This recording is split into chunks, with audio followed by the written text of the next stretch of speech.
In spite of what the graduation speakers say every spring, our town's pretty average. It goes for our seats, too. Out of this class of 40, just because it is average, 2 of these boys and girls will spend some part of their lives in a mental institution. My job is to try to keep the people around here healthy, and most of them are. Of course, nobody's health is ever perfect. Jim Anderson has a bad ear. But that doesn't keep him from playing on the football team. County champions last year, too. Frank White is nearsighted, but his glasses take care of that. Dorothy Westerly has a tooth that needs fixing, but she's in good health, I'd say.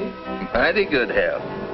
They've all learned habits of good living that have helped them stay physically healthy. Habits of cleanliness, good diet, exercise, and rest.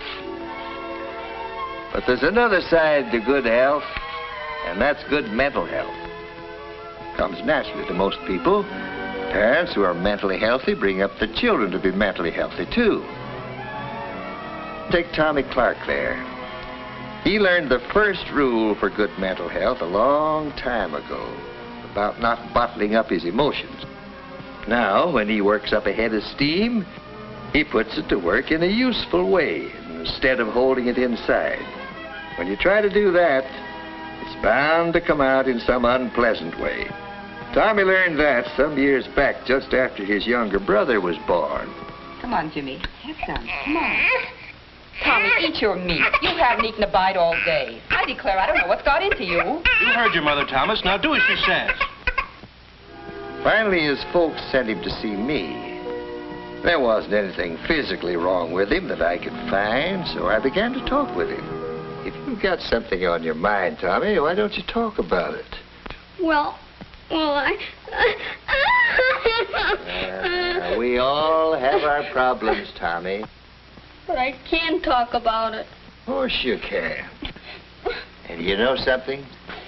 The more you talk about your problems, the easier they are to solve. It's bottling things up inside that's bad. When you feel something, if you're mad or afraid or worried, you've got to let it out or it'll come out some other way. Like you losing weight and not sleeping. Now, what is it, son? Gosh, Dr. Martinson, this may sound kind of funny to you. No, it won't. I don't think my folks want me anymore. They're planning to get rid of me. What makes you think that, son? I heard them say so one night. They thought I was asleep. Ever since Jimmy was born, they... Well, it wasn't easy to prove to Tommy that he was wrong.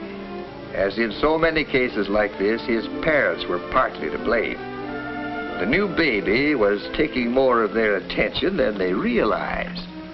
I got a chance to talk to Tommy's mother about it, and it turned out that they'd been talking about sending Tommy to camp for the summer, and he misunderstood them. Well, we finally got it straightened out. But it taught Tommy a lesson that many people don't learn so quickly, about not bottling up his emotion. He learned that it could be easy to talk to his folks and that he didn't have to hide his love for them. Good night, Mom. Good night, Tommy. Well, that is quite a few years ago. Tom's graduating today. That #1 rule for good mental health, don't bottle up your emotions, has helped him through many a tough spot. Of course, we're talking about some of the simple rules for staying in good mental health. And that brings us to the second rule, which is respecting yourself. Sounds easy, doesn't it? But look what happened to Bruce Matthews. He went out for the tennis team a couple of years ago, and while he had a lot to learn, he had the makings of a fine player. But he wasn't satisfied with slow, steady improvement. Oh, he expected himself to be perfect right from the start. Missing a point would make him boil over at himself. Well, the coach finally caught on to what Bruce was doing to himself with his demand for perfection. Sure, I think it's fine to keep wanting to improve. I understand that, but I think you're going at it the wrong way. How do you mean? Well, did you ever stop to think how good your game really is? Yeah. After missing that last point? That's just what I'm getting at. You're worrying too much about the game and you don't enjoy it. But, gee, Coach, I know I can do better. Sure you can. But the point is you shouldn't let yourself get mad every time you miss a point. Why, even the world's champion can't make every point. You can't be perfect. You've got to learn to get more pleasure out of this game. So take yourself as you are, and instead of expecting yourself to be perfect. It took a while for Bruce to get what the coach was driving at. But little by little, without letting up one bit on trying to improve his game, he learned to enjoy his skill rather than fret over his occasional misses. Yes, he's learning that second important habit for keeping in good health. Good mental health, I mean. The habit of feeling right about himself. Along with that goes a third important habit. Feeling right about other people, too. That means getting along with others, having fun with them, being part of the group. There's no room for bashfulness in good mental health. To look at Otto Markel there, you'd never guessed what he was like a year ago. For some reason or other, he was convinced that people just didn't like him much. He never tried to make friends or to be one of the bunch. It was Miss Reinert who came to Otto's rescue. I think you'd enjoy getting into one of the school clubs. I don't know. I really don't have any time. I hear they're planning to organize a camera club. You could help with that. I'm not very good with my camera. I don't think they'd want me in the club.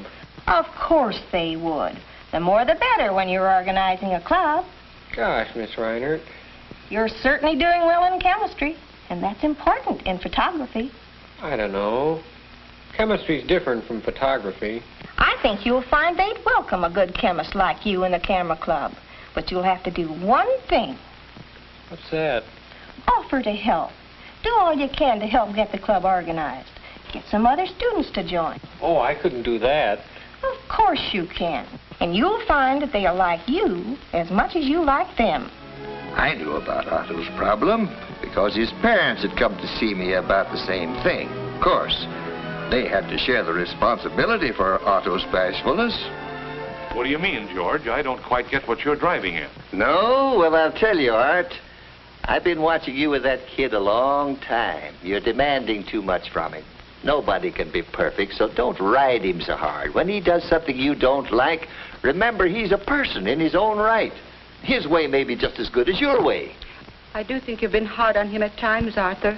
Oh, but he doesn't toe the line the way he should. He has advantages I never had when I was a boy. He has an opportunity to amount to something. But let him do it his own way. You've got him feeling now he isn't as good as the next fella. That's why he hesitates to make friends. In Otto's case, as in many others I've known, talking with the parents was important in helping to get things straightened out. He's learning the third basic rule for good mental health. Feeling right about other people. That means that in any normal group of people, there is a feeling of give and take. There's an interest in the group as a whole.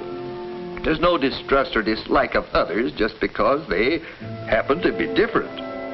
Well, there's one more rule for good mental health. And I see that Nancy's finally learned it well enough to get her diploma. That's the habit of doing something about a problem as soon as it comes up. Class dismissed. Gosh, what I don't know about the Civil War period. I haven't cracked a page in 2 weeks. I'm going to have to dig into this one, too. Come on over to my house tonight. Let's study it together. Oh, I just dread getting into it. Let's put it off till tomorrow. Well, all right. Tomorrow never came for Nancy. That quiz day found her completely unprepared. But Barbara had faced up to that quiz the day it was announced. Oh, Jay, I've been so worried about this exam, I just can't sleep. Oh, I hope I pass. There's no point in worrying about it now. Nancy not only had double trouble with that quiz, she had triple trouble. Before, during, and after. If she'd got busy just as soon as it was announced, instead of just worrying about it, it would have been a lot easier for her. Yes, The people around here are learning some of the basic rules for staying in good mental health. First rule is, don't bottle up your emotions like love, fear, anger. Express them naturally. Of course, emotions like anger have to be expressed with consideration for others. Above all, don't carry a grudge. Get it off your chest. The second rule is to respect your own abilities. Always try to improve, but remember that you're human. The third rule is to respect others. Treat them as friends. And finally, when a problem shows up, face it at once, calmly, reasonably, and honestly. And remember that one of the best rules for good mental health is talking out your troubles and problems with someone whose opinion you respect. Your parents, your family doctor, your school teacher or advisor. Your clergyman may be the right person to talk to on many things. Whoever it may be, talking is one of the best tonics there is for good mental health. Another good tonic is an interesting hobby. Gives you a way to relax, a chance to accomplish something you can be proud of. Well, those are some of the rules for staying in good mental health. Of course, they're just the ABCs of a subject big enough to fill whole libraries. But as more and more folks get to know these ABCs and follow them, they're going to be able to look at a group like this someday and feel that they have a greater chance than ever for the kind of happy, useful life which will make our world a better place to live in.